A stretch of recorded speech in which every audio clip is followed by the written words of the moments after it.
Donc nous allons faire un premier exercice de cinématique. On va commencer par une primitive étendue, une boîte chanfreinée.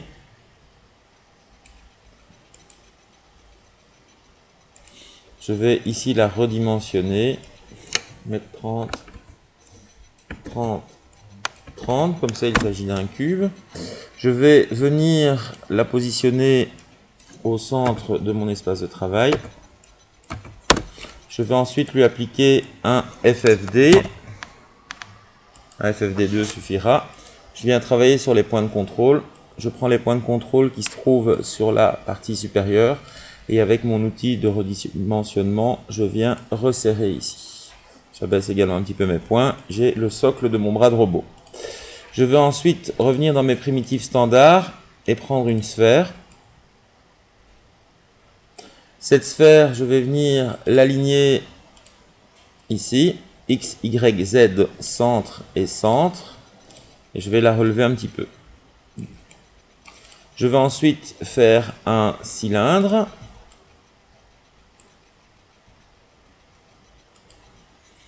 petit peu moins épais peut-être. La longueur, ça me paraît correct. Et je vais venir l'aligner sur le cylindre. X, Y, Z, centre, centre également. Et je vais venir dans cette vue la remonter quelque peu. Jusqu'ici.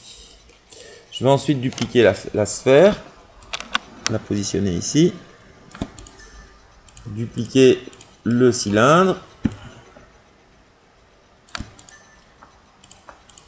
Dupliquer encore une fois la sphère. Et une dernière fois le cylindre.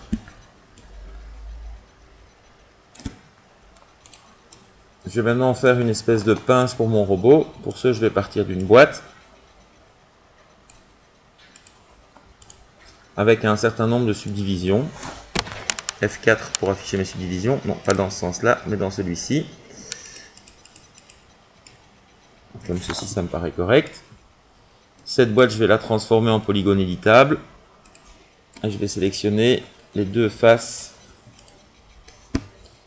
ici et en faire une petite extrusion. Voilà pour ma pince. Je sors de mon polygone éditable. Et cette pince, je vais également l'aligner sur mon dernier cylindre, centre, centre, Y, Z, et simplement la remonter pour la mettre au ras de mon cylindre.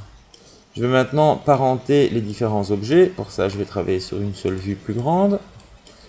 Je vais prendre cet outil, l'outil de liaison, et je vais lier ma pince à mon cylindre à ma sphère, la sphère au cylindre du dessous, et ainsi de suite.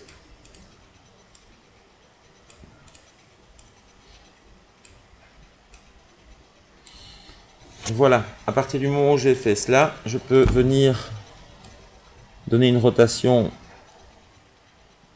à mes sphères, et mon robot se déplace. Il ne me reste plus qu'à faire une animation, clé automatique. Déterminer la position de départ de mon robot, c'est déjà fait, et lui donner la position d'arrivée.